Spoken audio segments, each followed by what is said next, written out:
बच्चों हमारा विद्युत। देखो भाई, अब पहले हम बताएंगे तो विद्युत होती क्या है। पता है किस बच्चे को पता है विद्युत क्या होती है? ठीक है, पता है किसी के बारे में? अरे पता है विद्युत होता क्या है? हैं? अच्छा बताओ, आवेश कौन बताएगा? आवेश क्या होता है? चार्ज से कहते हैं इसको। सारे आवेश किसे कहते हैं? देखो आवेश हमारा दो प्रकार का होता है बच्चों। एक होता हमारा ऋणात्मक, एक होता बच्चों हमारा धनात्मक। ठीक है भाई, ऋणात्मक होता हमारा माइनस चार्ज, धनात्मक हमारा प्लस चार्ज। ठीक है, देखो आपने तीन चीज देखी होगी, आपने 9th क्लास में पढ़ा हुआ तीन चीज, इलेक्ट्रॉन, प्रोटॉन और न्यूट्रॉन। अब जो हमारे इलेक्ट्रॉन होते हैं वो तो हमारे माइनस के आवेश हैं, किसके होते हैं बच्चों? माइनस के। और हमारे प्रोटॉन क्या होते हैं? हमारे प्लस के। और न्यूट्रॉन पे कोई चार्ज नहीं। ठीक है ना भाई। अब देखो बच्चों, यहाँ पर हमारे इलेक्ट्रॉन फ्लो हो जाए, मतलब कहने का मतलब है कि इलेक्ट्रॉन एक स्थान से दूसरे स्थान पे चले जाएं। ठीक है ना? जैसे मान लो एक लोहे की रोड ले लेते हैं और लोहे की रोड की दो सिरे बना दिए हमने, एक रोड का ये सिरा, एक रोड का ये सिरा। अब यहाँ पर हम विद्युत धारा को प्रवाहित करते हैं, तो आप क्या देखते हो कि विद्युत धारा अपने आप ही यहाँ पहुंच जाती है। इसका मतलब है आवेश का प्रवाह हो रहा है। अभी आपने केमिस्ट्री में चैप्टर पढ़ा हुआ धातु अधातु। जो इलेक्ट्रॉन का त्याग करे वो क्या? हमारी धातु। और जो इलेक्ट्रॉन को ग्रहण करे वो क्या? हमारी धातु।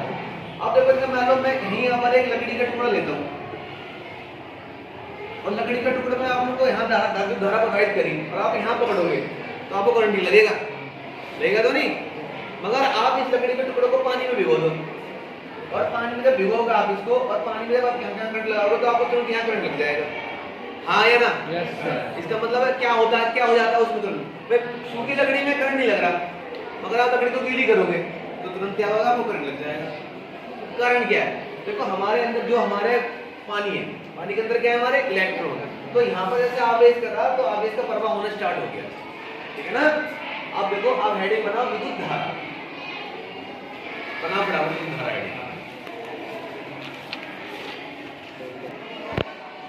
ठीक है भाई। अब देखो बच्चों मैं आपको बताऊंगा, पहले देखो यदि वस्तु ऋण आवेशित है तो उसमें इलेक्ट्रॉन की अधिकता होगी। देखो बच्चों कैसे होगी तो बताता हूँ बच्चों।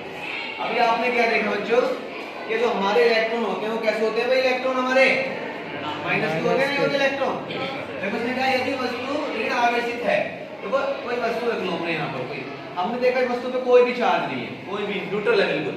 और यहाँ पर मैंने क्या कहा, बाहर से इलेक्ट्रॉन लाया और इस वस्तु पे इलेक्ट्रॉन रखने स्टार्ट कर दिए, इलेक्ट्रॉन रखने स्टार्ट कर दिए। तो कैसा चार्ज आ गया बच्चों वस्तु पर? माइनस का चार्ज। कैसा चार्ज आ गया? तो यहाँ पर अधिकता किसकी होगी बच्चों? माइनस की होगी, नहीं होगी? तो वस्तु कैसी होगी हमारी बच्चों? ऋण आवेशित। क्या होगी बच्चों? ऋण आवेशित। अब यहाँ देखते हैं, और यदि वस्तु पर धन आवेशित है तो वस्तु क्या होगी? हमारी इलेक्ट्रॉन की कमी। देखो बताता हूँ बच्चों, देखो अब देखो मैं यहाँ से इस चार्ज को खत्म कर रहा हूँ, यहाँ से हटा रहा हूँ इस चार्ज को, ये हटा दे चार्ज को, तो वस्तु कैसे? माइनस को हटा रहा हूँ तो वस्तु कैसे होगी हमारी बच्चों? प्लस की। क्या होगी वस्तु हमारी? प्लस की। क्या होगी बच्चों हमारी वस्तु? प्लस की। अब देखो अगर इलेक्ट्रॉन कोई वस्तु इलेक्ट्रॉन को ग्रहण कर रही है तो वस्तु कैसे होगी हमारी? क्या कैसे होगी? ऋण आवेशित। क्या होगी बच्चों? और कोई वस्तु इलेक्ट्रॉन को यहाँ से हटा रही है तो क्या होगी हमारी? वो धन आवेशित। कैसी होगी बच्चों? धन आवेशित। ठीक है, ये दो बात क्लियर होगी बिल्कुल। चलो आगे लिखते हैं। देखो भाई जब तुम्हें बता दिया मैंने, और देखो मैंने आपको इस फिगर के माध्यम से समझा दिया। देखो यहाँ पर इलेक्ट्रॉन बच्चों आ रहे हैं तो यहाँ पर क्या? इलेक्ट्रॉन की अधिकता, और यहाँ से इलेक्ट्रॉन जा रहे हैं तो यहाँ पर इलेक्ट्रॉन की कमी। अब आपको एक बात बिल्कुल क्लियर होनी चाहिए कि जो कोई भी धातु, हमारी कोई वस्तु है, कुछ भी धातु कोई मान लो इलेक्ट्रॉन को ग्रहण करेगी वो हो गया हमारी ऋणात्मक होगी, और जो इलेक्ट्रॉन को त्यागेगी वो हो गया हमारी धनात्मक। अब देखो बच्चों आवेश प्रवाह की दृष्टि से, मतलब आवेश प्रवाह की दृष्टि से पदार्थ होते हैं हमारे तीन प्रकार के। कितने प्रकार के होते हैं बच्चों? तीन प्रकार के। पहला लिखो बच्चों सुचालक, लिखो फटाफट, हिंदी लिखो भाई, सुचालक, लिखो सुचालक। देखो वे पदार्थ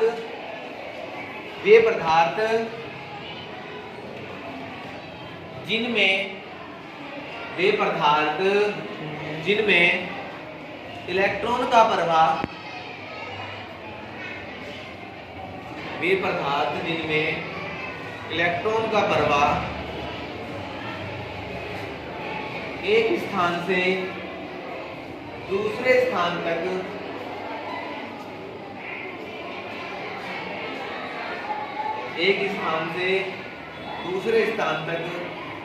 सरलता से किया जा सकता है या हो जाता है, किया जा सकता है, सुचालक कहलाते हैं। सरलता से किया जा सकता है या हो जाता है, सुचालक कहलाते हैं। देखो जैसे सोना, इनके फॉर्मूले बच्चों क्या लिखना, सोना का फॉर्मूला क्या होता है हमारा AU, चांदी AG, लोहा क्या होता है फॉर्मूला Fe, कॉपर क्या होता है कॉपर का फॉर्मूला, इसके बाद लिखना बच्चों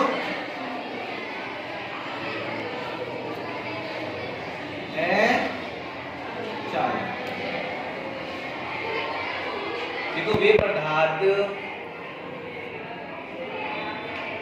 जिनमें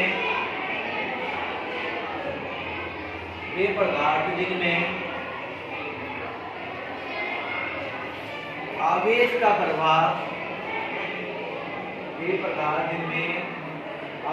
प्रवाह एक स्थान से दूसरे स्थान तक सरलता से नहीं हो पाता या नहीं कर पाते,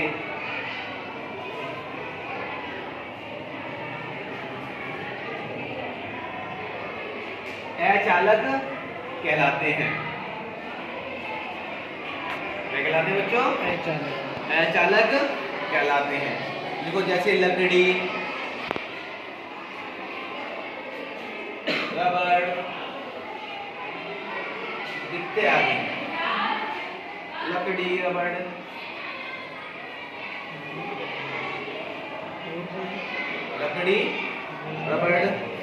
इत्यादि। ठीक है बच्चों, अब देखो बहुत इंपॉर्टेंट है बच्चों, और देखो एमसीक्यू में आपके 10th के बोर्ड के पेपर में एमसीक्यू में जरूर आता है क्वेश्चन, बहुत इंपॉर्टेंट क्वेश्चन ये आता है, निम्नलिखित में से कौन सा अर्धचालक है।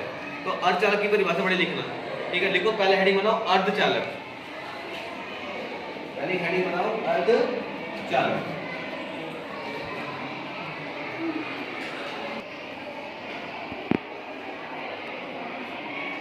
ऐसे पदार्थ जो सामान्य अवस्था पर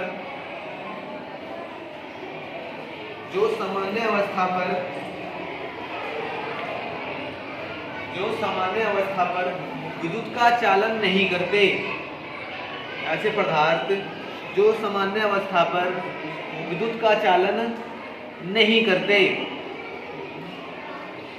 परंतु कुछ अपद्रव्य मिला देने पर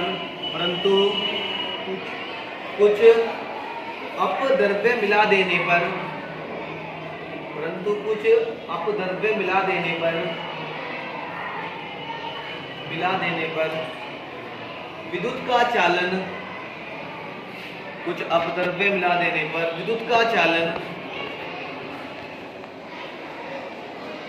करने लगते हैं, कुछ अपद्रव्य मिला देने पर विद्युत का चालन करने लगते हैं, अर्धचालक कहलाते हैं। देखो बच्चों मैं एक आपको बात समझाऊंगा पहले। देखो बच्चों इधर देखो भाई ध्यान से, देखो हमारे सुचालक किसे कहते हैं बच्चों, क्या होते हैं सुचालक? देखो जिनमें सरलता से इलेक्ट्रॉन एक स्थान से दूसरे स्थान तक पहुंच जाए, वो क्या हमारे सुचालक। मैंने कहा क्या सुचालक है हमें, इसमें इलेक्ट्रॉन एक स्थान से दूसरे सरलता तक पहुंच जाए, वो क्या है हमारे सुचालक। इसका उल्टा अचालक, देखो सुचालक कह लो या चालक कह लो, दोनों बात एक ही है, ठीक है ना भाई। चालक और चालक में बात क्या है हमारी एक ही है। अचालक का मतलब क्या है, सुगमता से एक स्थान से दूसरे स्थान तक नाम। अब देखो मैंने परिभाषा लिखवाई तुम्हारी अर्धचालक, इसको देखो ध्यान से, क्या है अर्धचालक, क्या होते हैं हमारे अर्धचालक। देखो अर्धचालक, कोई वर्ड से पूछ लो, वर्ड ही बताया था आपको, हिंदी के जो शब्द होते हैं वो आपको पूरा परिचय देते। देखो चालक का मतलब क्या है, उसका प्रभाव, उसका एक स्थान दूसरा तक। अर्ध का मतलब है आधे, जो आधे क्या हो हमारे चालक हैं। देखो ये क्या होता है सामान्य अवस्था पर। देखो आपने लकड़ी देखी है, लकड़ी क्या करती है, आप जो लकड़ी बिल्कुल सूखी है तो तुम द्वारा प्रभावित नहीं होगी, लकड़ी गीली हो जाएगी, द्वारा प्रभावित होने लग जाएगी। तो ऐसे हमारे चालक होते हैं, तो सामान्य अवस्था पर विद्युत का चालन नहीं करते।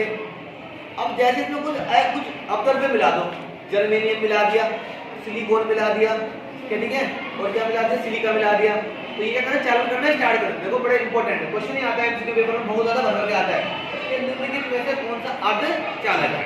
तो आपको याद रखना है जर्मेनियम,